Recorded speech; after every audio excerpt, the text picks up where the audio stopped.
ఇచ్చిన ఆయుష్లో ఆఖరి వరకు కడ వరకు ఎలా ఉండాలంటే విశ్వాసంలో నమ్మకమైన దేవుని బిడ్డలుగా జీవించేవారుగా ఉండాలి. దేవుడి మహిమ కలుగును గాక కదా. ఇప్పుడు కీర్తనలో చదువుకున్నాం చూడండి, ఆ చివరి మాట ఏముంది ఈరోజు?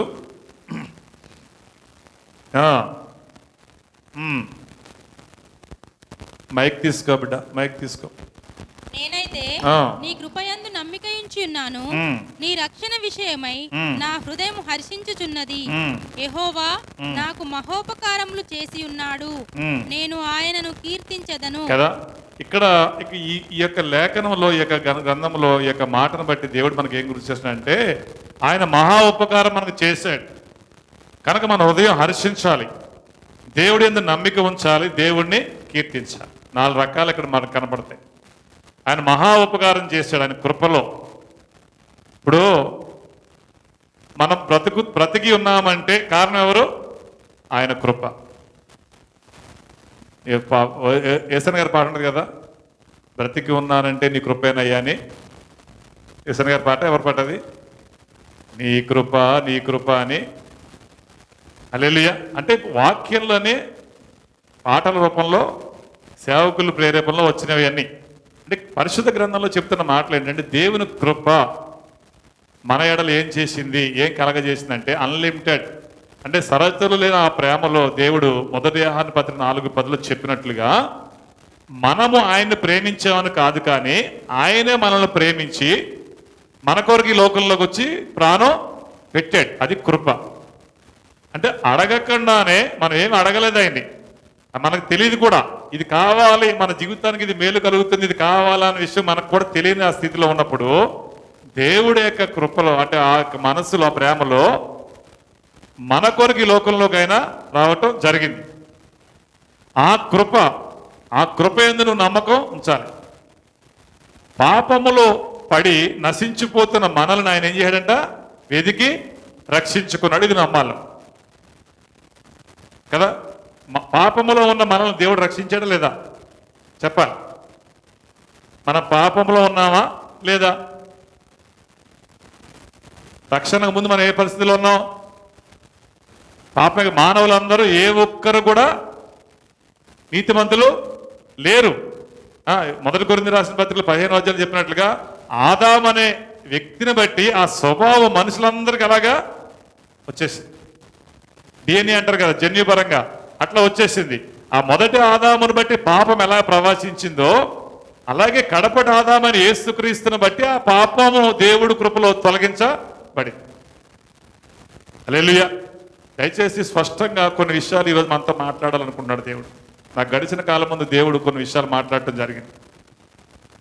ఆయన కృప ఎప్పటికీ మరవద్దు. మనం నశించిపోతున్న ఆ సమయంలో దేవుడు మనల్ని ఎంతగానో ప్రేమించి రక్షించాడు.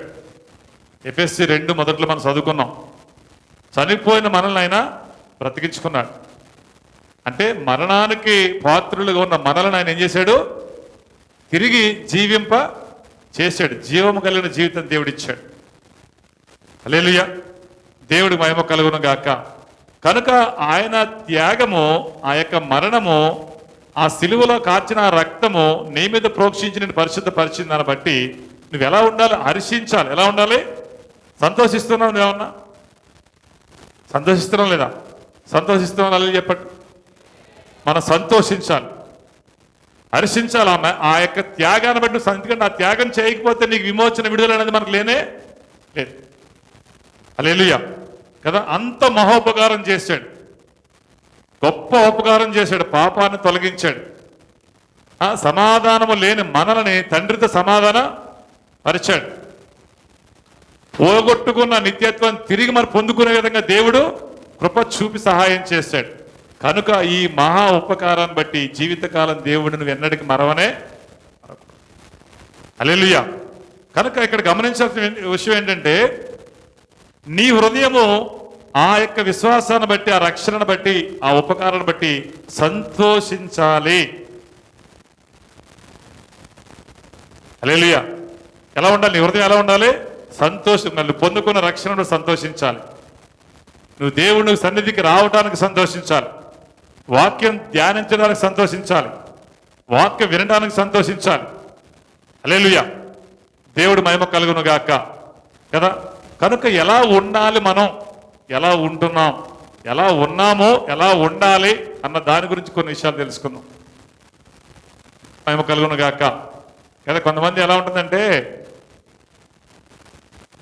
తినటానికి లోటు ఉండదు, 3 పూట్ల తింటారు మంచిగా, కానీ శరీరంలో బలం రాదు. ఏం రాదు? వాళ్ళు అనుకుంటారు కదా, అన్న తింటున్నానన్న, అసలు నాకు ఎక్కడ శరీరం ఎక్కడ కూర్చోలేకపోతున్నాను, కూర్చుంటే లేకలేకపోతున్నా అంటున్నాడు. కానీ తిండి మాత్రం 3 పూటలు తింటున్నాడు. మరి తిన్నదాన్ని బట్టి ఆ శరీరాన్ని చూస్తే ఏమైనా సింక్ అవుతుందా? ఇప్పుడు తిన్న ఆహారాన్ని బట్టి ఏమనుకోవాలి, శరీరం ఎలా ఉండాలి? బలంగా ఉండాలి వద్దా? మంచి తాకత్తు ఉండాలి వద్దా? ఉండాలి కదా. అలా కాకుండా నువ్వు తింటున్నావు, కానీ నిన్ను చూస్తే ఏమవుతుంది, ఈ రోజు రేపు అన్నట్టు కనపడుతున్నావు. ఇప్పుడు 3 పూట్ల ఆహారం తిన్నాడు చచ్చిపోతాడు అనుకుంటాడా? నీకు అర్థమవుతుంది కదా. అనుకుంటావు అనుకో, ఎందుకంటే మంచి ఆహారం తిన్నాడంటే ఆరోగ్యంగా ఉన్నట్టే. మరి మనం ఎంత ఆహారం తింటున్నాం, ఆత్మీయ ఆహారాన్ని ఎంత తింటున్నావు, తిన్న ఆహారాన్ని బట్టి నీ ఆత్మ ఎలాగుంది? హల్లెలూయా. నీ తినే తిండిలో సారము లేకపోతే ఆ తిండి వల్ల నీకు ప్రయోజనం ఉంటుందా? నువ్వు ఎంత వాక్యం విన్నా ఆ వాక్యంలో ఉన్న సారాన్ని పీల్చుకోకపోతే నీ ఆత్మగానే ఉపయోగం ఉంటుందా? హల్లెలూయా, దేవుడి మహిమ కలుగును గాక. అర్థమైంది కదా. ఈ మధ్యకాలంలో నేను ఒక వాట్సాప్లో గ్రూపులో షేర్లు వస్తూ ఉంటాయి కదా, కొన్ని వస్తూ ఉంటాయి కదా. ఒక చిన్న సహోదరి 1 నిమిషంలో స్టాటస్లో ఎక్కడ చూసాను, గ్రూపులో చూశాను. ఆమె అంటున్నాం, హిందూ సాంప్రదాయాలలోంచి సృష్టికర్త అయిన దేవుడిని తెలుసుకుని ఆమె ఒక విషయం గురించి మాట్లాడటం అలాగా మన దగ్గరికి చూడటం జరిగిందన్నమాట.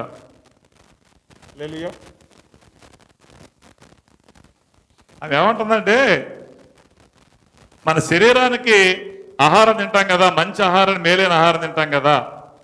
మన శరీరానికి కావాల్సిన ఆహారం కొరకు ఎంతగానో శ్రమ పడతాం, ప్రయాసపడతాం, తెచ్చుకుంటాం, అక్కడికి ఇక్కడికి వెళ్ళి తెచ్చుకునే పరిస్థితులు ఉంటాయి.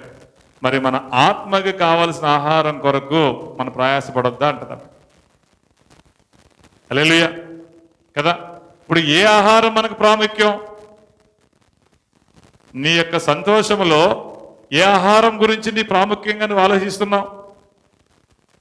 నీ జీవమునకు ఉపయోగపడే జీవాహారమే నీకు కావాలి కదా. నీ జీవం అంటే నీ జీవితం, నీ ఆత్మకి ఏ ఆహారం కావాలి చెప్పాలి. నీ ఆత్మ, నీ జీవమునకు ఏ ఆహారం అయితే నువ్వు జీవించగలుగుతావు? ఈ శరీరానుసారమైన ప్రతిరోజు తింటున్న ఆహారము నీ ఆత్మకి ఏమైనా మేలు చేకూరుస్తుందా? చెప్పండి. ఎక్కడన్నా లేఖనాలలో, పరిశుద్ధ గ్రంథాలలో నువ్వు తినే ఆహారాన్ని బట్టి నీ విశ్వాసం బాగుంటుందని ఎక్కడన్నా చెప్పాడా? హల్లెలూయా కదా. నీ తినే ఆహారాన్ని బట్టి విశ్వాసం చెడిపోతుంది, జాగ్రత్తగా ఉండని చెప్పడం జరిగింది. కానీ కదా, మన విశ్వాసం బాగుండాలంటే ఎలా ఉండాలి? ఆత్మీయ ఆహారం, మనకు బలమైన ఆహారం కావాలి. ఏదో తిన్నానన్న పేరుకి కడుపు నిండా తినేసి దానివల్ల ప్రయోజనం లేకపోతే ఏమాత్రం నీకు ఉపయోగకరం కాదు. కనుక ఆత్మీయ బలమైన ఆహారాన్ని నువ్వు ఆశించాలి, దాన్ని పొందుకోవాలి, దానిని బట్టి బలపడి జీవించేవారుగా ఉండాలి. దేవుడు మహిమ కలుగును గాక. దేవుడు మహోపకారాలు మనకు చేశాడు అన్న ఆలోచన కొనసాగుతున్న మనము ఆ మహోపకారాన్ని బట్టి సంతోషంతో ఉన్న మనము ఎలా ఉండాలంటే, ఆ మొదటి కొరింథీ రాసిన 15వ అధ్యాయం చూడండి. అక్కడ మనం ఎలా ఉండాలి, ఏ విధంగా ఉంటే మన పరిస్థితులు ఉంటాయన్నది ఒకసారి జ్ఞాపకం చేసుకున్న బిడ్డ. 36వ వచనం చూడండి. ఓ అవివేకి, నీవు విత్తునది చచ్చితేనే గాని బ్రతికింపబడదు కదా. హల్లెలూయా. చూసారా, ఇక్కడ దేవుడు ఒక సంగతి నాకు గుర్తు చేయడం జరిగింది. ఈ మాట ద్వారా దేవుడు నాతో మాట్లాడటం జరిగింది. ఇక్కడ ఒక విషయాన్ని స్పష్టంగా దేవుడు మనకు తెలియపరుస్తున్నాడు ఆత్మ సంబంధికులకి. ఎవరు తెలియపరుస్తున్నాడు ఇది? ఇక్కడ ఒక వ్యక్తిని ఆ పరిశుద్ధాత్మ దేవుడు సంబోధిస్తున్నాడు. ఏమని? అవివేకాన్ని సంబోధిస్తున్నాడు. ఎందుకంటే అతను అవివేకాన్ని ఎట్లా చెబుతున్నాడంటే, అతను ఆలోచిస్తున్నాడు. ఇక్కడ ఏంటంట, విత్తనం అనేది ఏం చేయాలంట? ఒక విత్తనం బ్రతకాలంటే ఏమవ్వాలి? మొట్టమొదటిగా ఇప్పుడు మనం సాధారణంగా అంటే మీకు అందరికీ తెలిసే ఉండొచ్చు, నాకే లేట్గా తెలిసి ఉండొచ్చు, కానీ ఇప్పుడు మన పొలాల్లో విత్తనం వేస్తాం కదా, విత్తనం మొలకెత్తుంది కదా.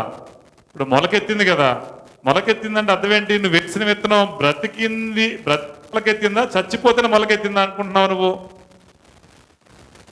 మీకు తెలిసే విషయం ఎవరికన్నా కదా? ఇప్పుడు ఆ విత్తనం మొలకెత్తాలంటే నువ్వు వేసిన విత్తనం ఎలా ఉండాలి? చనిపోవాలి. మీకు పాయింట్ అర్థం చేసుకోండి. ఆత్మ కలిగిన వారు వివేచించుదురు గాక. విత్తనం ఫలించాలంటే మనం వేసిన విత్తనం ఏమైపోవాలి? చనిపోవాలి. విత్తనంలో జీవం ఉన్నంత సేపు ఆ మొక్క ఎన్నడికి పైకి రాదు. హల్లెలూయా. ఒక విత్తనం చనిపోతేనే ఆ విత్తనానికి ఒక రూపం వస్తుంది. దేవుడి మహిమ కలుగును గాక. నువ్వు కూడా దేవునిలో నువ్వు ఫలించాలంటే, ఆత్మలో కలిగిన ఆ సంతోషాన్ని బట్టి జీవించాలంటే ఈ శరీరంలో నువ్వు ఏమైపోవాలి? చనిపోవాలి. అర్థమైన చెప్పండి. నువ్వు ఫలించాలంటే ఇక్కడ ఫలింపు దేంట్లో ఫలించాలనుకుంటున్నావు? మనం ఫలించాలనుకుంటున్నాం కదా. దేవుడు కూడా మనం ఫలించాలని కోరుకుంటున్నాడు కదా. ఆ ద్రాక్ష ఆ యొక్క తోటలో వేసిన ఇత్తనం ఫలించినప్పుడు దేవుడు దేని కొరకు చూశాడు? ఫలాల కొరకు చూశాడు కదా, ఫలించే దాని కొరకు చూశాడు కదా. అంతేనా? ఫలించాలని కోరుకున్నాడు. ఫలించకపోతే నాకు అవసరం లేదనుకున్నాడు ఆయన. హల్లెలూయా. నువ్వు ఫలించాలి అని దేవుడి ఉద్దేశం. దేవుడి యొక్క ఉపకారాన్ని కలిగి సంతోషంలో ఉన్న నీవు దేవునిలో ఫలించాలంటే కనుక మొట్టమొదటిగా ఏమైపోవాలంటే నువ్వు విశ్వాసము కొరకై, దేవుని కొరకై శరీర విషయాలు ఏమైపోవాలి? చనిపోవాలి. హల్లెలూయా. ఇక్కడ దేవుడు అంటున్నాడు. అలాగా ఆలోచన లేకుండా చాలా మంది అనుకుంటున్నారంట, నేను దేవుడిలో ఫలిస్తాను అనుకుంటున్నాడంట, ఫలించాను అనుకుంటున్నాడు, కానీ అతనిలో చనిపోయిన దాఖలు అయితే కనబడట్లేదంట. హల్లెలూయా కదా. విత్తనం మొలకెత్తాలంటే ఖచ్చితంగా విత్తనం చనిపోవాలి. అలా జరిగితేనే జరుగుతుంది అది. అంటే దీంట్లో రెండు ఆల్టర్నేటివ్ లేదు. మనం దేవుళ్ళలో ఫలించాలంటే, దేవుడి ద్వారా వచ్చే ఆశీర్వాదాలు పొందుకుని ఆనందించాలంటే నువ్వు ఖచ్చితంగా 100కి 100% ఏమైపోవాలి? శరీరంలో ఖచ్చితంగా చనిపోవాలి. అలా అని చెప్పి చనిపోవడం ఏంటి? ఆత్మహత్య చేసి మందు తాగి ఈ చనిపోవడం కాదు. శరీర క్రియలలో నువ్వు ఏమైపోవాలి? చనిపోవాలి. క్రియలను ఏం చేయాలి? చంపేసుకోవాలి. నీలో శరీర క్రియలు ఏమాత్రం పని చేయకూడదు. హల్లెలూయా. అర్థమైంది కదా. చనిపోతేనే మొక్క మొలకెత్తుతుంది అన్న దానిని బట్టి నువ్వు శరీరంలో చనిపోతేనే ఆత్మలో మొలకెత్తగలుగుతావు. దేవుడి మహిమ కలుగును గాక. దయచేసి విషయాన్ని మీరు గమనించాలని దేవుడు చెబుతున్నాడు. చాలా మంది అవివేకులుగా ఉంటున్నారంట. అర్థం ఏంటంటే ఇటు దేవుడు కావాలి, అట్లాగే ఏది కావాలంట అట్లా. ఈ విషయాలు దేవుడు తెలుసు కనుక అనేక సందర్భాల్లో దేవుడు చెప్పాడు. ఏమని? ఇద్దరు యజమానులకి ఎవడో దాసుడుగా. అంటే నువ్వు చనిపోకుండా మొలకెత్తలేవు. హల్లెలూయా. రెండు ఆలోచనలు హృదయంలో చోటిస్తే కనుక నువ్వు చనిపోయిన వ్యక్తిగా ఏమాత్రం ఉండనే. అంటే నీకు ఈ పక్క కలుపు మొక్క పెరుగుద్ది, ఈ పక్క నీకు ఫలాలు ఇచ్చే మొక్క పెరుగుద్ది. రెండు మొక్కలు పెంచుతావు నువ్వు. చెప్పాలి మీరు. మన పొలాల్లో విత్తనం వేసినప్పుడు ఇటు కలుపు మొక్కలు పెరుగుతాయి కదా బిడ్డ, అలాగే మనం వేసిన మొక్క కూడా పెరుగుతుంది కదా. ఇప్పుడు రెండు మొక్కలు పెంచుతావా? చెప్పాలి. పెంచుతారా మీరు? చెప్పాలి. కలుపు మొక్కలు కూడా పెంచుతాను అల్లు చెప్పండి. దేవుడు మన దీవించిన అక్క. ఏం చేస్తావు? కలుపు మొక్కలు నువ్వు పీకేస్తావా లేదా? పీకేసుకోవాలి బిడ్డ. అసలు కలుపు మొక్క పెరగకుండా ఇవాళ రేపు ఏమైపోయింది? మందులు కొట్టే పరిస్థితి. అంటే అర్థం ఏంటి? పెరిగిన తర్వాత పీకటం అనేది ఒక జీవితం అయితే, పెరగకుండా చూసుకుని కొనసాగడం అనేది ఇంకొక. హల్లెలూయా. మీకు అర్థమవుతుంది కదా. మొక్క పెరిగిన తర్వాత పీకితే పక్క మొక్కకి డ్యామేజ్ అయ్యే పరిస్థితులు వస్తాయి, ఇబ్బందులు పడే పరిస్థితులు వస్తాయి. అసలు మొక్కే మొలవకుండా చేస్తే బాగుంటుందా? బాగుంటుందా? హల్లెలూయా. మీకు అర్థమవుతుంది కదా బిడ్డ. కనుక ఆలోచనలు అనేవి అనేకంగా పుడతాయి. కానీ ఆలోచన అన్నిటికీ చోటు ఇవ్వకుండా ఏ ఆలోచనలకి హృదయంలో చోటు ఇవ్వాలో అదే ఆలోచనకి చోటు ఇవ్వాలి. నీకు అర్థమైందా? అర్థం చెప్పండి. మిమ్మల్ని చూస్తే అర్థం అవ్వట్లేదు అనిపిస్తుంది నాకు. నిజంగా అర్థమవుతుంది చెప్పండి. దయచేసి మీరు బలహీన పడకండి బిడ్డ. కాలము సమీపిస్తుంది దేవుడు చూస్తున్నాడు. మీకు దేవుడు రాకడలో ఈ సంగతులు జరుగుతాయని దేవుడు మనకు చెప్పడం జరిగింది. ఏ సంగతులు జరుగుతాయంట? యుద్ధాలు జరుగుతాయన్నాడు, భూకంపాలు. ఇప్పుడు నిన్న మొన్న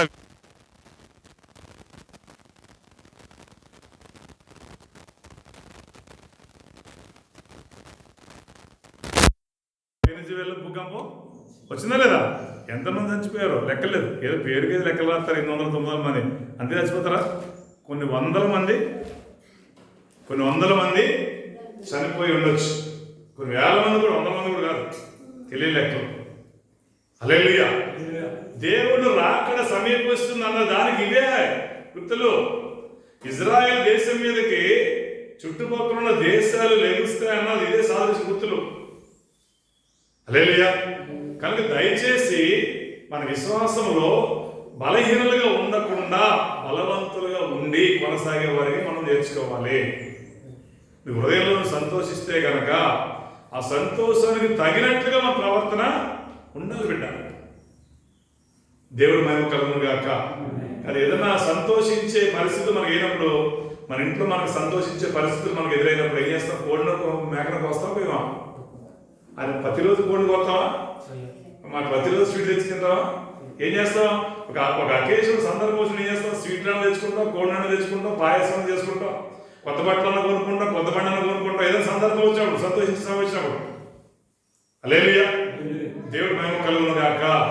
మనము సంతోషిస్తున్నాము అని నువ్వు అనుకుంటే, నేను సంతోషిస్తున్నాను దేవుడు చేసిన మహోపకరం అనుకుంటే కనుక నువ్వేమైపోవాలంటే ఏ సంబంధమైన శరీర సంబంధమైన వాటిలో వ్యాయపరులు చనిపోయిన వ్యక్తిగా ఉన్నారు. దేవుడు మహిమ కలుగును గాక. అదే కదా ఆత్మ మన గలతీ రాసిన పత్రికలో ఉంటుంది. అక్కడ ఆత్మ శరీర కార్యాలు అంటే చూడండి. ఇక్కడ ఏమన్నా ఇక్కడ 4వ అధ్యాయంలో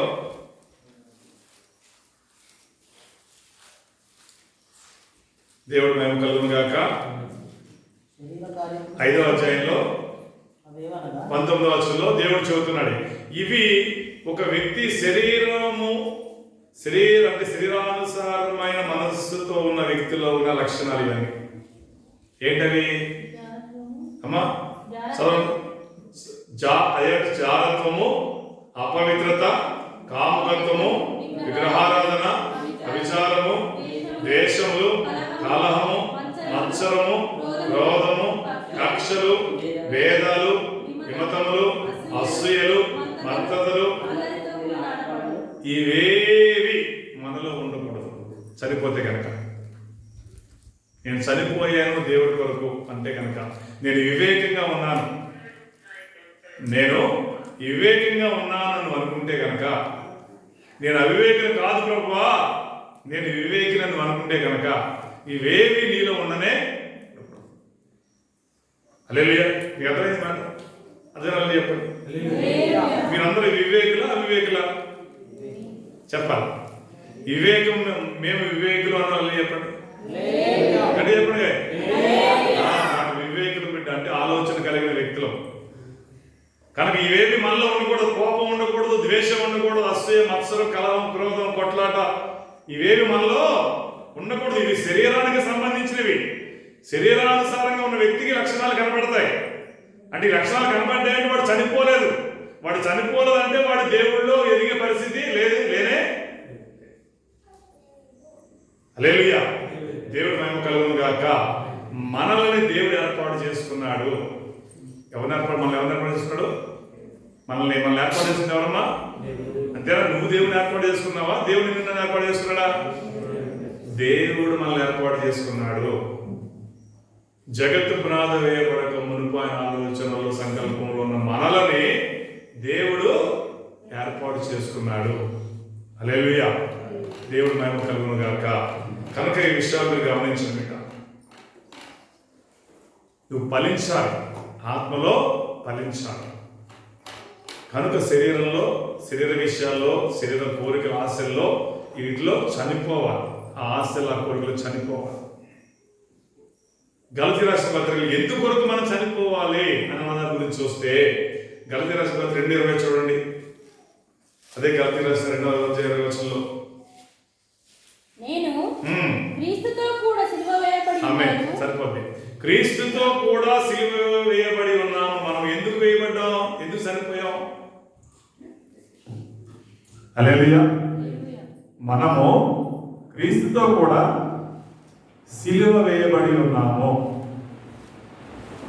అంటే, ఆ సిలువ వేయబడి అర్థం ఏంటి? చనిపోయాము. సిలువ అంటే దేని గుర్తు? సిలువ దేని గుర్తు బిడ్డ? చనిపోవడానికి. క్రీస్తు కొరకు మనం సిలువ ఇవ్వబడ్డాం అంటే మరణించాం. అందరు ఎక్కడ ఉన్నారా? ఎక్కడ ఉన్నారా? ఎక్కడ ఉన్నారు చెప్పండి. దేవుడు మమ్మల్ని దీవించును గాక కదా. ఎందుకు సిలువ ఇవ్వబడ్డా, ఎందుకు మరణించాం అంటే, పై వచనం చూడండి, 19వ వచనం. ఆమేన్. సరిపోతుంది. ఎందుకు సిలువ ఇవ్వబడ్డావు అంటే, దేవుని విషయమై బ్రతికేయటానికి నువ్వు సరిపోయావు. హల్లెలూయా. ఎందుకు శరీరంలో ఆ యొక్క పరిస్థితులు ఎందుకు చనిపోవాల్సి వస్తుందంటే, దేని కొరకు చనిపోవాల్సి వస్తుందంటే, మళ్ళీ నీ కొరకు నువ్వు బ్రతకడానికి కాదు. ఎవరి కొరకు బ్రతకడానికి? దేవుని కొరకే జీవించటానికి నువ్వు శరీరంలో చనిపోవాల్సి వచ్చింది. హల్లెలూయా. మీకు అర్థమైంది మాట? ఆనంద్ గారు అర్థమవుతున్నాయా? మాటలు అర్థమవుతున్నాయి కదా? దయచేసి మాటలు అర్థం చేసుకోండి.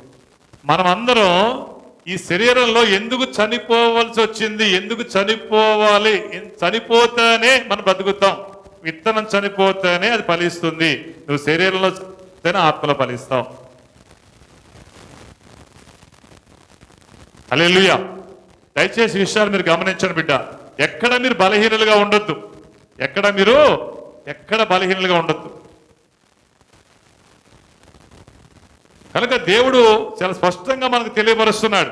ఆ లోకాసు వార్త 14:34 ఇంతకుముందు కీర్తనలో మాట్లాడుకున్నట్లుగా అక్కడ చూడండి. అక్కడ ఏంటంట 14:34 చూడండి.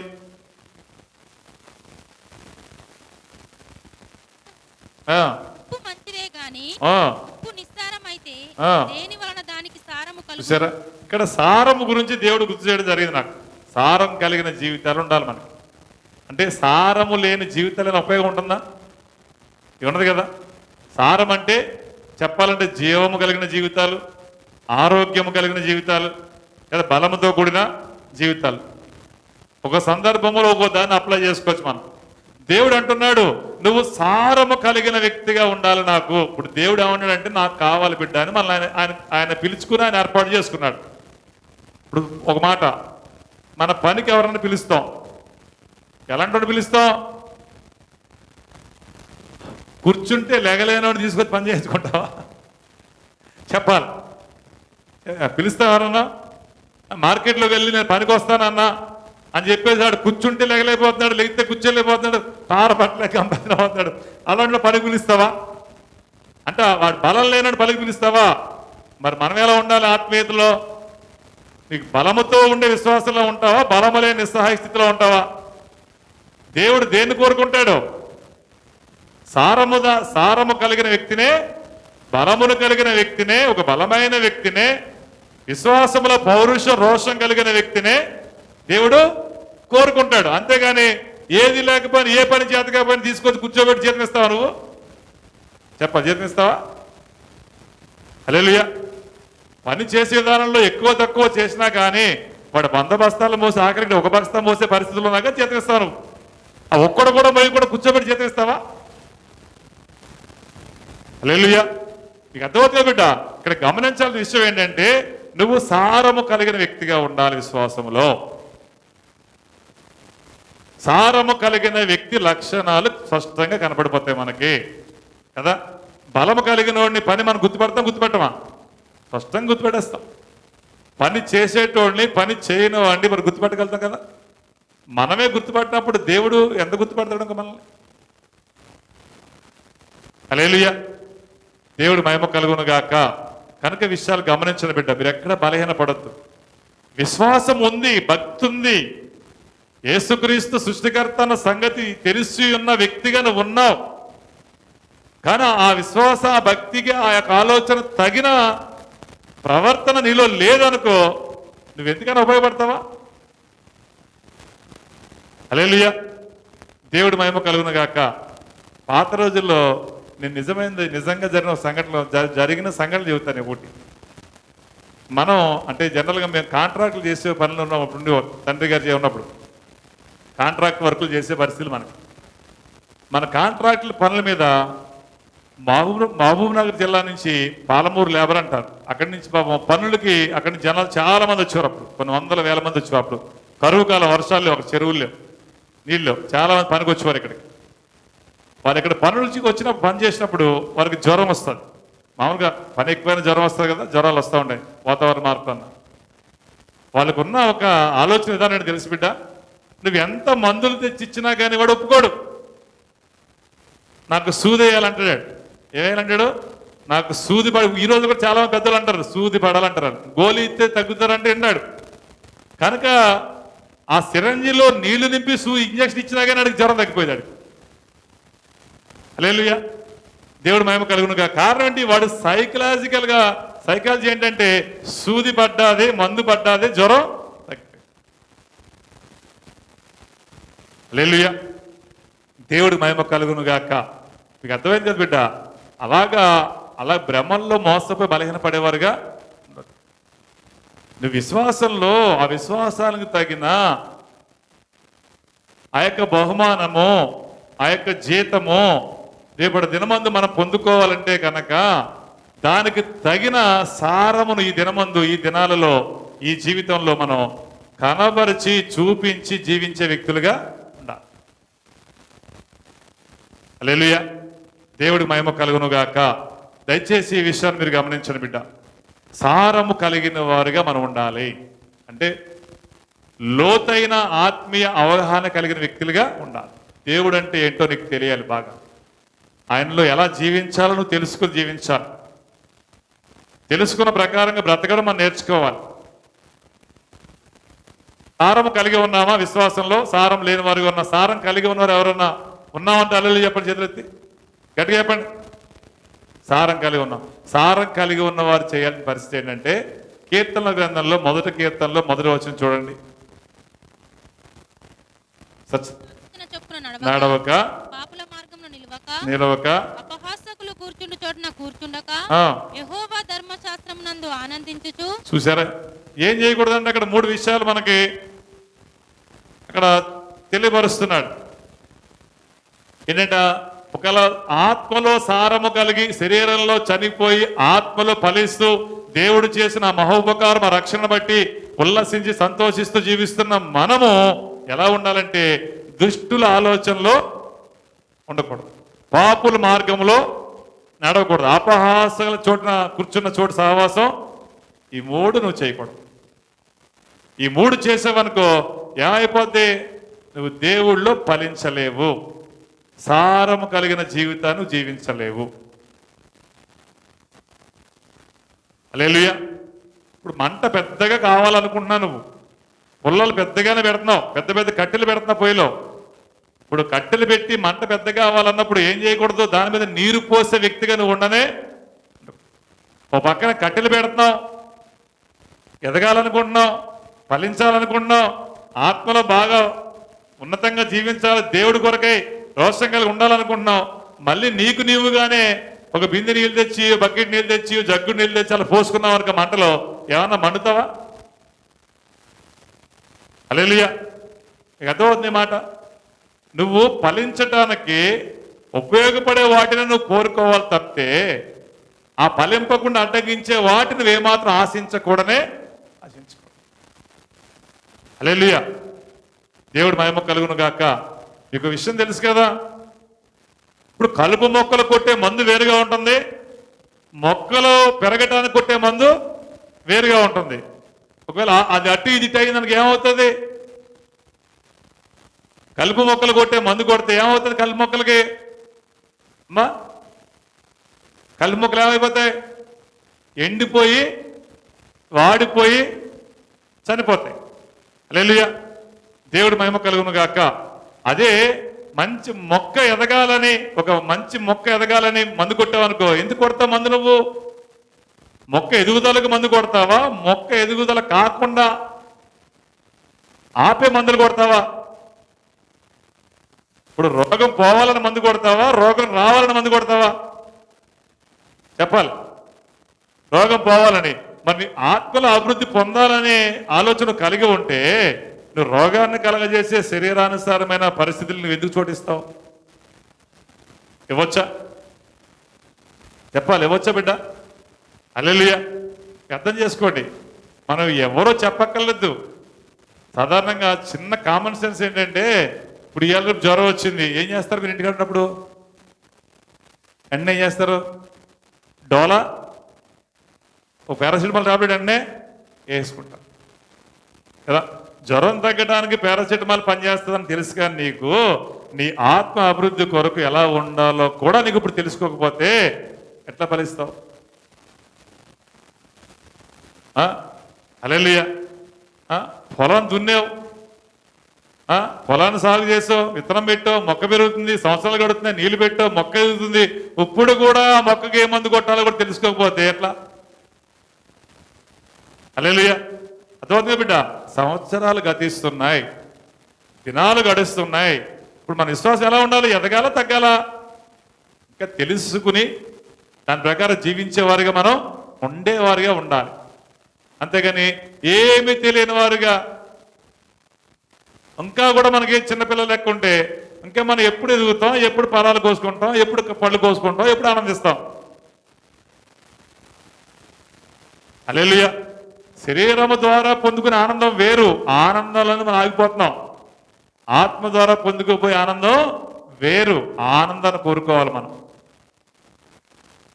దేవుడు మహిమ కలుగును గాక. దయచేసి విషయాలు మీరు గమనించండి బిడ్డ కదా. దేవుడు అంటున్నాడు, అవివేకులుగా ఉండొద్దు మీరు. అవివేకులు అంటే ఆలోచన లేని వారుగా ఉండొద్దు, జ్ఞానం లేని వారుగా ఉండొద్దు. దేవుడు మిమ్మల్ని ప్రేమించాడు, మనల్ని ప్రేమించాడు, మనల్ని ప్రేమించి ప్రాణం పెట్టాడు, నీతిమంతులుగా నిలబెట్టుకున్నాడు, నాశనం తప్పించాడు, సమాధి నుంచి విడిపించాడు, వారసత్వాన్ని మనకి ఇచ్చాడు, నిత్యత్వంలో నడిపిస్తున్నాడు. కనుక మనం ఎలా ఉండాలి? మనం దేవుళ్ళు బాగా ఫలించాలి, బాగా అభివృద్ధి పొందాలి అనే ఆలోచన నీకు ఉండాలి. హల్లెలూయా. దేవుడు మహిమ కలుగును గాక. నీ ఆత్మీయ జీవితం ఎలా ఉండాలంటే సారము కలిగిన జీవితం కలిగిన వారిగా ఉండాలి. దయచేసి అర్థం చేసుకో బిడ్డ. దేవుడు మహిమ కలుగును గాక. హల్లెలూయా.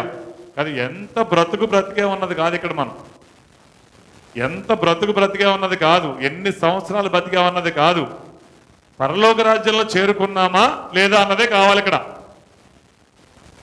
హల్లెలూయా. మీకు అర్థమవుతుంది కదా.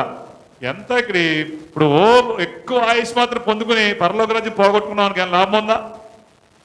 లేదు కదా.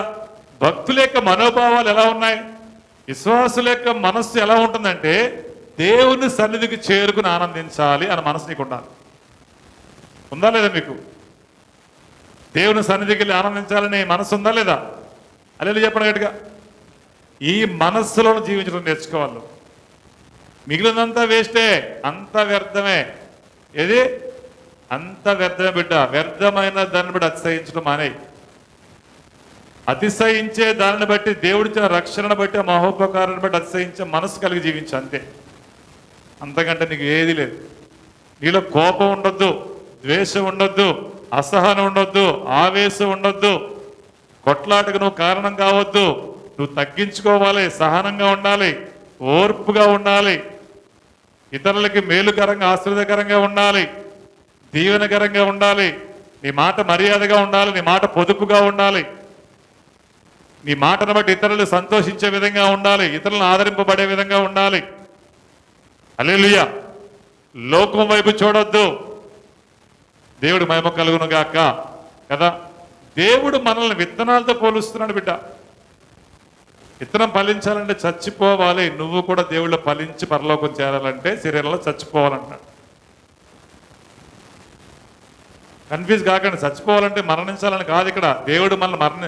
దేవుడు మన మరణాన్ని కోరుకోవట్లేదు. దేవుడు మనం బ్రతకాలని కోరుకుంటున్నాడు కనుక బ్రతకాలని కోరుకుని వచ్చి మన కొరకు ఆయన మరణించాడు. మనం బ్రతకాలనుకుంటున్నాడు, నిరంతరం బ్రతకాలనుకుంటున్నాడు దేవుడు. హల్లెలూయా. దేవుడికి మహిమ కలుగును గాక. విత్తనములు ఎలా ఉంటాయి బిడ్డ? విత్తనాల యొక్క విధానం ఎలా ఉంటుంది? విత్తనం ఎలా వేస్తారు? ఇప్పుడు దేన్ని పడితే దాన్ని బట్టి విత్తనం వేస్తారా? విత్తన ప్రాసెస్ ఉంటుందా లేదా? విత్తన ప్రాసెస్ ఉంటుందా లేదా కదా? విత్తనం చేస్తే అది సెపరేట్గా స్పెషల్ ట్రీట్మెంట్ ఉంటుంది దానికి కదా. ఇప్పుడు విత్తనాలు వేస్తారు, కొంతమంది సీడ్ విత్తనాలు ఇస్తారు మన పొలాలకి. సీడ్ విత్తనాలు ఇస్తారు. ఆ సీడ్ విత్తనాలు వేసే పొలం ఎలా ఉంటుందో తెలుసా? సీడ్ విత్తనాలు పొలం ఎలా ఉంటుందో తెలుసా? వాళ్ళు పొలం ఎదగగానే దాంట్లో బెరుకులు వస్తే ఏం చేస్తారు? వచ్చాళ్ళు కోసేస్తారు, కోయరా. సీడ్ విత్తనాలు సీడ్ పొలంలో, సీడ్ వేసే పొలంలో బెరుకులు అంటే గురుగులు లాంటి మొక్కలు వస్తే ఏం చేస్తారు? కోసేస్తారు లేదా? ప్రత్యేకంగా మనుషులు వచ్చి కోసేస్తారు. పంట కోతకు వచ్చే వరకు కనిపెట్టుకుంటారు, ఎక్కడెక్కడ గురుకులు వస్తే కోసేస్తారు, దాంట్లో ఉంచరు, ఆ పంటలో ఉంచరు. రేపు వచ్చిన పంట కోసే సమయంలో ఈ గురుకులు దాంట్లో కలవకుండా ఈ బెరుకులు ఏం చేస్తారు? ముందే కోసేస్తారు. సెపరేట్గా దాన్ని స్పెషల్ ట్రీట్మెంట్ ఇస్తారు. అలా తీసుకెళ్ళిన తర్వాత కంపెనీ తీసుకెళ్తారు. కంపెనీ తీసుకెళ్ళి చేస్తారు, దాన్ని ట్రీట్మెంట్ చేస్తారా లేదా? దాంట్లో కలుపుతారు, కొన్ని కెమికల్స్ కలిపి దాన్ని అంతా క్లీన్ చేసి అవి చేసి ఏం చేస్తారు? స్పెషల్గా చేస్తారు. ఇక్కడ మన దగ్గర కిలో వచ్చి 30 రూపాయలు కొంటే మరి అదే కిలో మనకి ఎంత అమ్ముతాడు? ఎంత అమ్ముతాడు? 100 రూపాయలు 200 రూపాయలు అమ్ముతున్నాడు. అంతేకాదు 80 రూపాయల నుంచి 100 రూపాయల దాకా ఉంటుంది ఒక్క కిలో. 30 రూపాయల కిలో మన దగ్గర కొంటాడు. తిరిగి మన అదే విత్తనం అదే ఒడ్లు ఎంత అమ్ముతాడు మనకి? కారణం ఏంటి? దాంట్లో మధ్యలో ఎంత ప్రాసెస్ చేస్తాడు వాడు, దానికి ట్రీట్మెంట్ చేస్తాడు. హల్లెలూయా కదా. అమ్మింది మనమే, మళ్ళీ అదే విత్తనాలు మనం తెచ్చుకుంటాం. అంతేగాని మన దగ్గర ఉన్నాయి కదా 30 రూపాయలు పట్టుకుని అదే విత్తనాలు వేద్దాం మనం వేస్తామా? వెయ్యం. అర్థమైంది బిడ్డ? గింజలు అనేక గింజలు ఉండొచ్చు, కానీ విత్తన గింజలు వేరు. అనేక మంది జనములు ఉండొచ్చు, కానీ విశ్వాసులు వేరు. హల్లెలూయా. అనేక మంది విశ్వాసులు ఉండొచ్చు, కానీ ఆయన అనుసరించేవారు వేరు. హల్లెలూయా. అర్థమైంది. ఇంతకుముందు మాట్లాడుకుందాం మనం. ఆ 10 మందికి దేవుడు స్వస్థత ఇస్తే ఒక్కడ మాత్రమే అనుసరించాడు. అలాగే 1,00,000 మందిని దేవుడు విడిపిస్తే 2 ఆ దేశంలోకి వెళ్ళగలిగారు. ఆ మాటకి దేవుడి మాటకు లోబడగలిగారు. మనం కూడా ఆ విధంగా ఉండాలి బిడ్డ. ఒక్కడిలో మనం ఉండే, ఆ ఒక్కడు మనమై ఉండాలి. ఆ 2లో మనం కూడా ఉండే ఆలోచన కలిగిన జీవితం జీవించాలి బిడ్డ. హల్లెలూయా. దేవుడు మహిమ కలుగును గాక. ద్వితీయోపదేశ కాండంలో దేవుడు స్పష్టంగా చెబుతాడు బిడ్డ, జీవాన్ని నీకు పెట్టాడు, మరణం కూడా నీకు పెట్టాడు. ఏం పెట్టాడు? జీవం ఈ పక్కన పెట్టాడు, మరణం ఈ పక్కన పెట్టాడు. నీకు ఏది కావాలో ఛాయిస్ అడుగుతాడు దేవుడు. ఛాయిస్ నీకే ఇచ్చాడు, నీకు ఏది కావాలంటున్నాడు దేవుడు. హల్లెలూయా. నీకు అర్థమైంది కదా. ద్వితీయోపదేశ కాండంలో 28వ అధ్యాయంలో ఆ యొక్క అధ్యాయాలు ముందు కనుక చూస్తే కనుక స్పష్టంగా చెబుతాడు దేవుడు, ఇది జీవము, ఇది మరణము, నీ ఇష్టం బిడ్డ ఏది కావాలని తీసుకో అన్నాడు. ఏం తీసుకుందాం? జీవం తీసుకుందామా?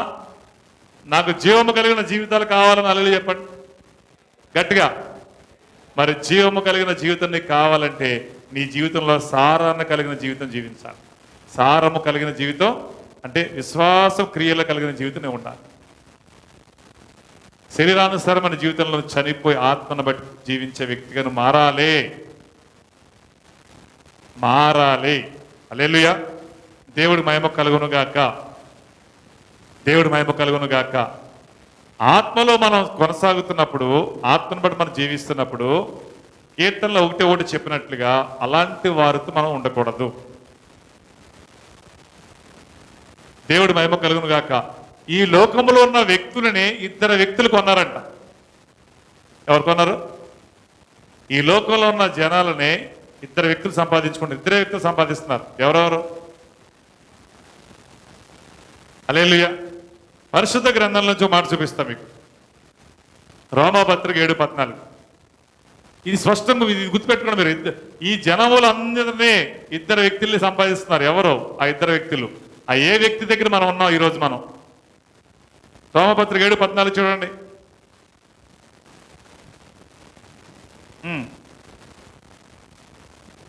అయితే నేను పాపమునకు అమ్మబడి శరీర సంబంధినై ఉన్నాను. ఆమేన్. మీకు అర్థమైంది ఇక్కడ? శరీర సంబంధమైన వాడు ఎవరికి అమ్మబడ్డాడు? శరీర సంబంధమైన వాడు ఎవరికి అమ్మబడ్డాడు? ఎవరు కొన్నాడు? పాపము ఆ వ్యక్తిని కొనుక్కొని పెట్టాడు. మీకు అర్థమైంది మాట?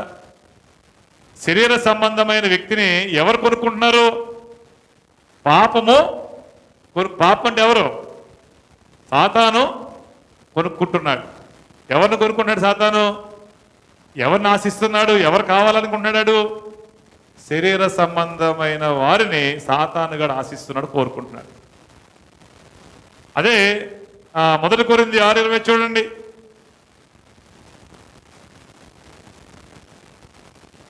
1 కొరింథీ 6:20.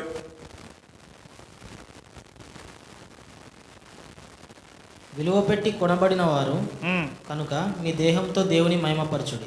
హల్లెలూయా. అదే కదా, ఇక్కడ కూడా ఒక వ్యక్తి విలువను పెట్టి కొన్నాడంట. ఆ కొన్న వారిలో మనం ఉన్నాం అని అంటున్నాడు ఇక్కడ. ఏ విలువ దేని బట్టి కొన్నాడంటే ఈయన? ఆ వ్యక్తి ఏమో పాపాన్ని బట్టి కొన్నాడు, శరీరాన్ని బట్టి ఆ వ్యక్తి కొన్నాడు. ఈ వ్యక్తి దేని బట్టి కొన్నాడంట? విలువైన రక్తాన్ని బట్టి నిన్ను నన్ను కొన్నాడు. మీకు అర్థమైంది కదా? ఇప్పుడు ఏ వ్యక్తుల దగ్గర మనం ఉన్నాం? విలువ పెట్టి కొన్న సృష్టికర్త అయిన యేసుక్రీస్తుకి సంబంధికులుగా ఉన్నామా? ఉంటాలో చెప్పండి. అమ్మే, మనం విలువైన వ్యక్తులము, విలువ పెట్టి కొన్న వ్యక్తులం, విలువైన వ్యక్తులం. హల్లెలూయా. దేవుడి మహిమ కలుగును గాక. హల్లెలూయా. ఇప్పుడు 1 తులం బంగారం ఎంత? 1,30,000 కదా. ఇప్పుడు 1,30,000 మనం కొన్నాం. హల్లెలూయా. ఇప్పుడు 1,30,000 పెట్టి తులం బంగారం కొన్నాం కదా. ఇప్పుడు విలువ దేనికి? బంగారానికి విలువ ఉందా? కొన్నోడికి విలువ ఉందా? ఈ బంగారం ఎవరి దగ్గర ఉంటే ఆడికే. హల్లెలూయా. మీకు అర్థమైంది కదా? దేవుడు నీకు విలువను కలగజేశాడు. ఇది మీకు అర్థమైందో లేదు? విలువ లేని నిన్ను దేవుడు విలువైన వ్యక్తిగా మార్చాడు. నీకు అర్థమైంది లేదా? ఇప్పుడు విలువైన వ్యక్తిగా నిన్ను మార్చాడు. నువ్వు విలువైన వ్యక్తివి. నువ్వు ఆ విలువను కలగజేసిన దేవుడు కృతజ్ఞత కలిగి ఉండాలి. కలిగిన విలువను కడవరకు కాపాడుకున్న మనసును కలిగి ఉండాలి. హల్లెలూయా. మీకు అర్థమైంది మాట? ఆ విలువను కలగజేసిన ఆ వ్యక్తి కృతజ్ఞతగా ఉండాలి. కలిగిన విలువను కాపాడుకుని మనసు జీవితకాలం అంతా నువ్వు కలిగి. దేవుడి మహిమ కలుగును గాక. అర్థం చేసుకోండి బిడ్డ దయచేసి. హల్లెలూయా. మనం ఫలించాలి, నువ్వు ఎదగాలి, వృద్ధి చెందాలి, సారము కలిగిన జీవితం జీవించాలి. కనుక దేవుడు అంటున్నాడు, నువ్వు చనిపోవాలి. అంటే ఆ శరీరానుసారమైన ఆ కోరికల మనసులో చనిపోతేనే నువ్వు ఒక విలువైన వ్యక్తిగా మారగలుగుతూ అంటున్నాడు దేవుడు. దేవుడి మహిమ కలుగును గాక. హల్లెలూయా. కనుక శరీర సంబంధులుగా నువ్వు ఉండొద్దు. ఉంటే సాతానుగాడు నిన్ను వాడికి దాసుడుగా చేసేసుకుంటాడు. నువ్వు దేవుని సంబంధిగా, నువ్వు దేవుని ఆ యొక్క సారము కలిగి జీవితం నువ్వు జీవిస్తే కనుక నువ్వు దేవుని సొత్తుగా భద్రంగా జీవితకాలం అంతా ఉంటావు బిడ్డ. హల్లెలూయా. హల్లెలూయా కదా. విలువ కలిగిన వాడిగా నువ్వు ఉంటే కనుక దేవుడు కాపుదల ఎప్పటికీ నీకు తోడుగా ఉంటుంది బిడ్డ. దేవుడు మనకి వాగ్దానం చేస్తున్నాడు. చూసారా? ఒక మాట చూద్దాం. రోమపత్రిక 4:27 చూడండి. అక్కడ ఒక వ్యక్తిని చూపిస్తున్నాడు. ఊహించుకుందాం 10 నిమిషాలు. రోమ 4:27 చూడండి బిడ్డ. దేవుని మహిమపరచి ఆయన వాగ్దానం చేసిన దానిని నెరవేర్చుటకు సమర్థుడని రూఢిగా విశ్వసించి విశ్వాసము వలన బలము నొందెను. చూసారా? ఇది దేవుడు మనకు గుర్తు చేస్తున్నాడు. ఈ మాట దేవుడు మనకి గుర్తు చేస్తున్నాడు. ఏమనంటే, దేవుణ్ణి మహిమపరచాలి నువ్వు. ఆయన వాగ్దానం చేశాడు, దానిని నెరవేర్చడానికి ఆయన సమర్థుడని నువ్వు విశ్వసించాలి. రూఢిగా విశ్వసించాలి. విశ్వసించి ఆ విశ్వాసాన్ని బట్టి నువ్వు బలాన్ని పొందుకుని విశ్వాసం జీవించాలి. ఇది అబ్రహాం జీవించాడు. ఆ వారసత్వం కలిగిన మనం కూడా ఆ విధంగా జీవించాలి. నువ్వు విశ్వసించాలి.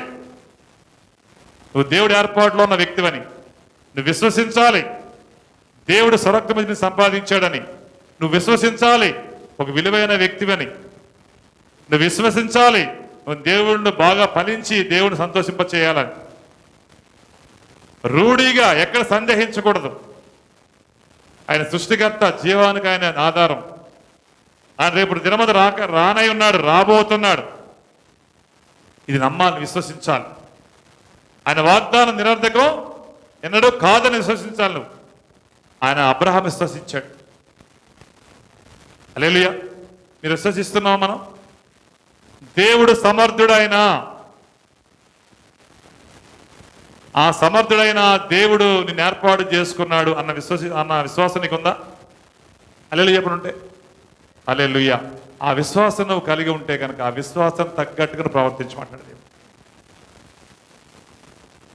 హల్లెలూయా. దేవుడికి మహిమ కలుగును గాక.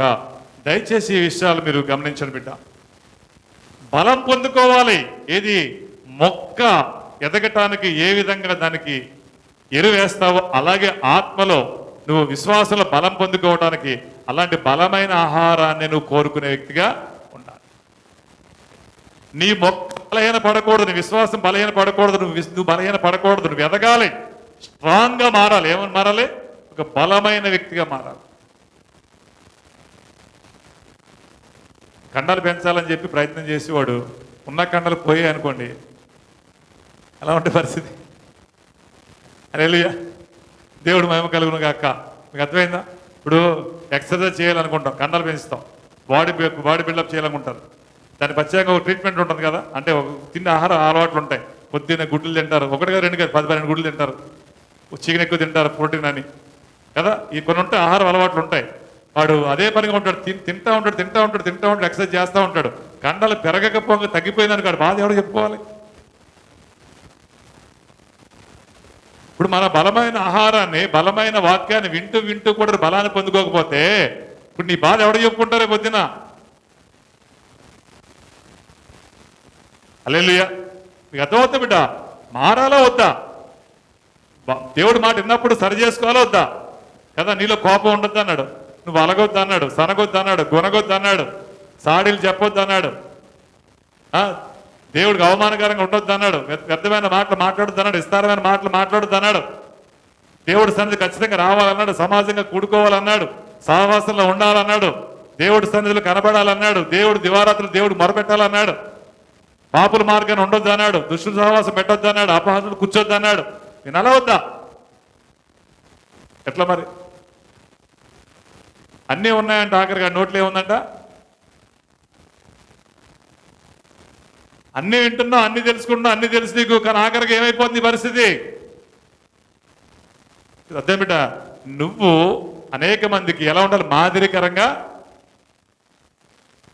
అనేక మందికి మాదిరికరంగా, పనిలో మాదిరికరంగా, ప్రవర్తనలో మాదిరికరంగా, వస్త్రాల్లో మాదిరికరంగా, మాటలో మాదిరికరంగా, సహవాసంలో మాదిరికరంగా, హల్లెలూయా, ప్రార్థనలో మాదిరికరంగా, అన్ని విషయాల్లో మాదిరికరంగా నువ్వు ఉండాలి. అప్పుడు నీ జీవితానికి మేలు. మనకు మేలు చేసుకోకపోతే ఎవడొచ్చి మేలు చేస్తాడు బిడ్డ? మనకి ఎంతకాలం ఎవడు చేస్తాడు నీకు? ఇంకొక సంగతి మీకు తెలుసో తెలీదు, అది మీ జీవితంలో వస్తుందో రాదో తెలియదు, కానీ మన జీవితంలో వాక్యం కరువయ్యే పరిస్థితిలో వస్తాయన్నాడు దేవుడు. అంటే అర్థం ఏంటి? దేవుడు మాటలు వినని పరిస్థితులు నీకు కలుగుతాయి అన్నాడు దేవుడు. అప్పుడు ఇంకా ఘోరం నీకు, అప్పుడు ఇంకా ఘోరం పరిస్థితి. వినే పరిస్థితి ఉన్నప్పుడు, వినిపించే పరిస్థితి ఉన్నప్పుడు, వినే పరిస్థితి నీకు ఉన్నప్పుడు ఏం చేయాలి? దాని ప్రకారంగా మార్పు చెందాలా వద్దా? ఉండాలి, బలంగా ఉండాలి బిడ్డ, ఒక స్ట్రాంగ్గా ఉండాలి. నువ్వు సహవాసంలో, దేవుని ఆత్మీయతలో ఒక స్ట్రాంగ్గా ఉండాలి, భక్తిలో స్ట్రాంగ్గా ఉండాలి, మంచితనంలో, విధేయతలో, మానవత్వంలో స్ట్రాంగ్గా ఉండాలి, సేవలో, విశ్వాసంలో ఎలా ఉండాలి? బలంగా ఉండాలి, మారిపోవాలి. ఎంతకాలం మొక్క ఎదగకుండా ఉంటావు? విత్తనం ఇవాళ వేసామనుకో, మొక్క అవడానికి ఎంత టైం పడుతుంది? విత్తనం వేసి ఎంత అవుతుంది? ఎంతకాలం పట్టాలి మొక్క అవ్వడానికి? హల్లెలూయా. మనకు 3 సంవత్సరాల క్రితం తెచ్చి ఒక విత్తనం పెడితే ఇప్పుడు కొన్ని చెట్లు కాయలు కాస్తాయి, కొన్ని చెట్లు కాయలు కాయట్లే, ఇంకో 2 సంవత్సరాల తర్వాత కాయలు కాస్తాయి. ఆటోమేటిక్ కాయలు కాయడం అనేది సహజం. హల్లెలూయా. అర్థమవుతుంది కదా? మరి ఎన్ని సంవత్సరాలు మళ్ళీ విత్తనం కట్టి దేవుడు? మరి మనం విత్తనం తగ్గట్టుగా ఎదగాల, ఎదిగిన తగ్గట్టుగా కాయలు కాయాలా వద్దా? హల్లెలూయా.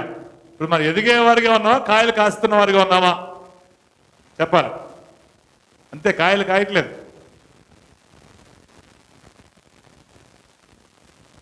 హల్లెలూయా. చెట్టు ఎదిగి సంతోషిస్తావా, కాయలు కాస్తే సంతోషిస్తావా? ఆమేన్. మన ఇంట్లో చెట్టు కాయలు కాస్తేనే సంతోషించే మనసు మంది. మరి దేవుడు మనల్ని ఏ విధంగా చూస్తాడు? మరి మనం కూడా ఫలాలు ఫలించాలని ఉండాలా? కోరుకోడా? హల్లెలూయా. నువ్వు ఫలిస్తేనే తండ్రికి ఆనందం. నువ్వు ఫలిస్తేనే తండ్రికి ఆనందం.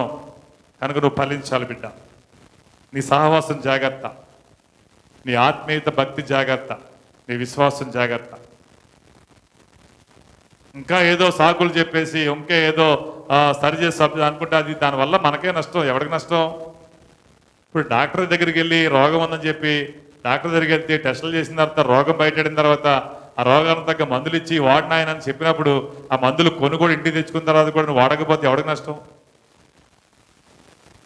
చెప్పండి, ఎవరికి నష్టం? అన్ని ఫీజు కట్టో, రక్త పరీక్షలు చేయించో, డబ్బులు ఖర్చు పెట్టో, రోజంతా వేస్ట్ చేసుకున్నావు, శంపడ్డావు, మందులు తెచ్చుకున్నావు, అన్ని తెచ్చుకున్నావు. ఆ డబ్బాలు జాగ్రత్తగా లాకర్లో పెట్టేవానికి కానీ లాభం ఉందా? చెప్పాలి. ఇప్పుడు డాక్టర్ దగ్గరికి వెళ్ళినందుకు మాత్రమే రోగం పోద్దా? టెస్టులు చేసుకున్నందుకు మాత్రం రోగం పోద్దా? చెప్పాలి. పోదు కదా. ఆ డాక్టర్ ఇచ్చిన మందులను బట్టి నీ రోగం పోతుంది. అలాగే దేవుడు మాటలను బట్టి నువ్వు జీవితం సరి చేసుకుంటే నీ ఆత్మీయతలో అభివృద్ధి పొందుకుంటావు. నీకున్న రోగం మొత్తం పోతుంది, శరీర రోగం. హల్లెలూయా. దేవుడి మహిమ కలుగును గాక. గుర్తుపెట్టుకోండి, శరీరానుసారమైన జీవితాన్ని కొట్టే మందు వేరు, ఆత్మానుసారమైన జీవితంలో కలిగిన వారికి కొట్టే మందు. మొక్క పెరగాలంటే ఒక మందు ఉంటుంది, ఆ మొక్క నాశనం చేయాలంటే ఒక మందు ఉంటుంది. మనం పెరిగేవారుగానే ఉండాలి. ఎలా ఉండాలి బిడ్డ? తగ్గించుకోవాలి. కొంతమందికి ఇతరులతో సమాధాన పట్ల అస్సలు ఇష్టం ఉండదు, క్షమించే మనసు అస్సలు ఉండదు. నేనే అంటాడు. నా దారి రహదారి అన్నట్టుగా అంటాడు. రహదారి నీ దారి కాదురా, క్రీస్తు దారే నా దారి అనాలి. చెప్పాలి. మన దారి ఎవరి దారి? క్రీస్తు దారే మన దారి. చెప్పండి అందరూ. క్రీస్తు దారి నా దారి. ఆమేన్. ఇంకొక దారిలోకి వెళ్ళామనుకో బిడ్డ, అక్కడ ఏ తోడేలు వస్తుందో తెలియదు, ఏ మృగం వస్తుందో తెలియదు. మీకు అర్థం కాదు. కానీ అర్థం కాని వాళ్ళకి దేవుణ్ణి ఎరగని వాడంట తనకు తానే హాని చేసుకుంటాడంట. ఎక్కడ ఉంటుంది మాట? ఎక్కడో చూసినట్టు గుర్తు నాకు. సామెతల్లో ఉంటుంది అనుకుంటే, కీర్తనలో ఉంటుందా? సామెతల్లో ఉంటుంది. హల్లెలూయా. దేవుడు మహిమ కలుగును గాక కదా. కనుక ఈ విషయాన్ని మీరు జ్ఞాపకం చేసుకోండి బిడ్డ. దేవుణ్ణి ఎరిగిన వారిగా ఉండాలి, అంతేగాని ఎరగనన్నట్లే ఉండకూడదు. ఎరగనన్నట్టుకుంటే మన జీవితాలు నాశనం అయిపోతాయి బిడ్డ. దేవుణ్ణి ఎరిగిన వారిగా మనం ఉండాలి అంతే. దేవుడు అంటే ఎవరో తెలియని వారు ఉండొద్దు. సామెత 8వ అధ్యాయం చూడండి, 36వ వచనం.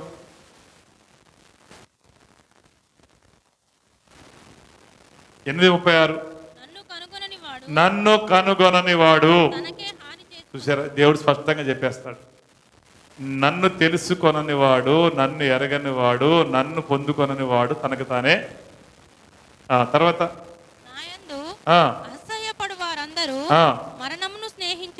అంటే దేవుడు మాటలు అసహించుకుంటే, దేవుడి యొక్క మాటలను బట్టి నువ్వు సరి చేసుకోకుంటే, ఆ మాటకు నువ్వు లోబడుకుంటే కనుక మళ్ళీ నువ్వేమైపోతావు?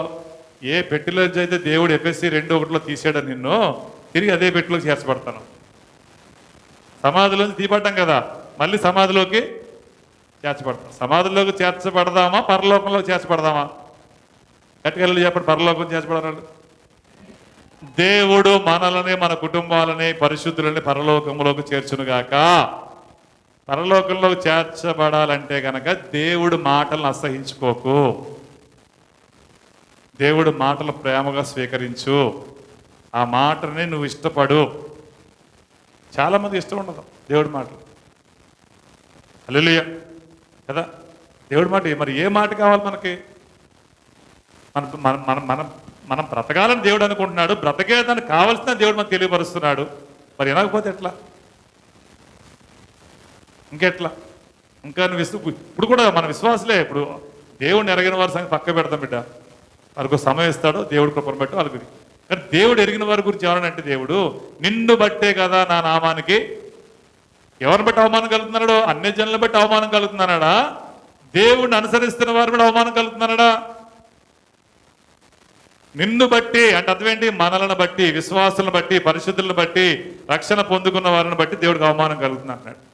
కారణం ఏంటి? దేవుడేమో నువ్వు ఫలించాలి బిడ్డ అని దేవుడు చెబితే మనం ఫలించకుండా అలా ముడుచుకుని కూర్చుంటున్నాం. అవమానం కదా. దేవుడే మన గురించి గొప్పగా చెప్పుకుంటాడు, నా బిడ్డ అంతటోడు ఎంతటోడు అని దేవుడు అనుకుంటాడు. మనమేమో ఇంతే ఉన్నాం అనుకో, రేపొద్దున అవమానమా కదా. మన పిల్లల గురించి గొప్పగా చెప్పుకుంటాం, రేపొద్దున ఆడి సంగతి బయటికి వెళ్ళిందని ఇలా కనపడ్డది అనుకో, తండ్రిగా మనకు అవమానమా కదా. హల్లెలూయా, దేవుడి మహిమ కలుగును గాక. కనుక మనలను బట్టి, మన ప్రవర్తనను బట్టి, మన నడకను బట్టి, మన మాటను బట్టి, దేవుడి మాటకు లోబడి జీవించిన దాన్ని బట్టి దేవుడికి మాత్రమే మహిమ ఘనత ప్రభావం కలుగును గాక. హల్లెలూయా. అర్థం చేసుకొని బిడ్డ, నువ్వు దేవుడి మాట తృణీకరించొద్దు. నీకు ఏది ఉన్నా ఏది లేకపోయినా, ఏ స్థితిలో ఉన్నా ఆ స్థితిలో దేవుడిని గణపరిచే వ్యక్తిగా నువ్వు ఉండాలి. వాగ్దానాలు చేసిన దేవుడు నమ్మదగిన వాడని నువ్వు విశ్వసించు.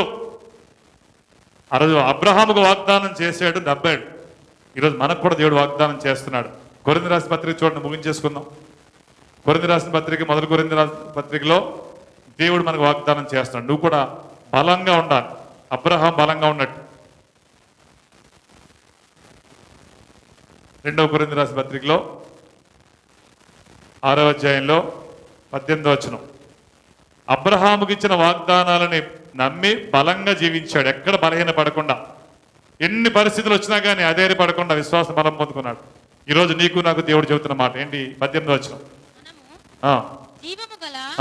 దేవుని ఆలయమై ఉన్నాము. దేవుడు గుర్తు చేస్తున్నాడు.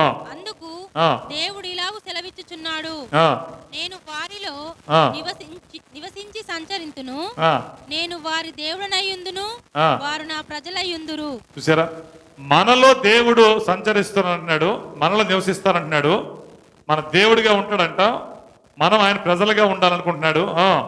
కావున మీరు వారి మధ్య నుండి బయలువెడలి చూసారా, ప్రత్యేకత మనకు ఇచ్చాడు, ఒక గుర్తింపు ఉంది మనకి. సీడ్కి ఏ విధంగా గుర్తింపు ఉంటుందో, విత్తనాలకు ఏ విధంగా గుర్తింపు ఉంటుందో స్పెషల్గా మనకు కూడా జనములు అనేకముగా ఉండొచ్చు, కానీ మన విశ్వాసంలో మన విశ్వాసాన్ని బట్టి మనల్ని దేవుడు ప్రత్యేకపరచుకున్నాడు. ప్రత్యేకింపబడిన వ్యక్తులు. నువ్వు కామన్ మ్యాన్ కాదు, మామూలు వ్యక్తివి కాదు, సామాన్యమైన వ్యక్తివి కాదు. నువ్వు నువ్వు అనుకోకు, నువ్వు మామూలు వ్యక్తివి కాదు, సామాన్యమైన వ్యక్తివి కాదు, వెలగల విలువైన రక్తము చేత కొనబడిన విలువైన వ్యక్తివి నువ్వు. అపవిత్రమైన దానిని అపవిత్రమైన దాన్ని ముట్టకండి, ప్రత్యేకంగా ఉండండి. ప్రభువు చెప్పుచున్నాడు, నేను మిమ్మల్ని చేర్చుకుంటాను బిడ్డ, మీకు తండ్రిగా ఉంటాను బిడ్డ, మీరు నాకు కుమారులు కుమార్తెలుగా ఉంటారు. సర్వశక్తి కలిగిన ప్రభు అయినా నేను నీకు చెబుతున్న మాట అంటున్నాడు దేవుడు.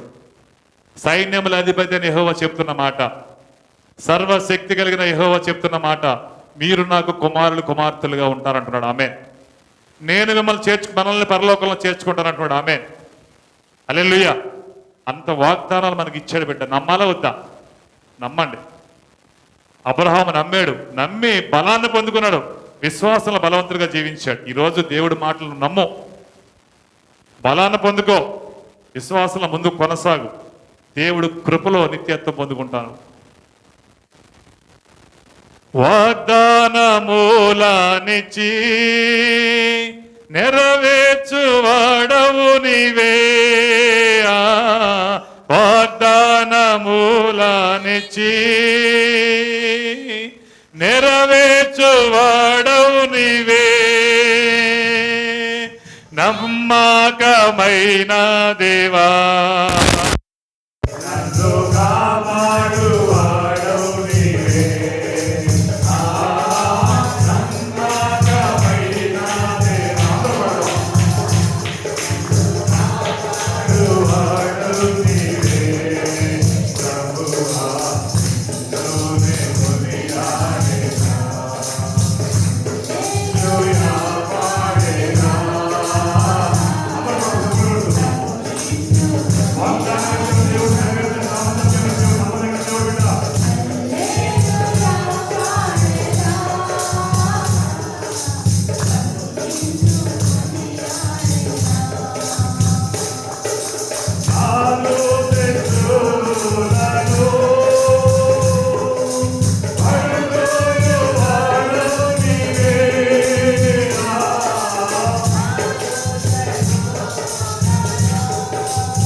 అన్ని వేళల్లో, అన్ని సమయాలలో, అన్ని స్థితులలో, అన్ని స్థితి పరిస్థితులలో కూడా దేవుని కీర్తించి పూజించి గణపరిచే వ్యక్తిగా ఉండాలి.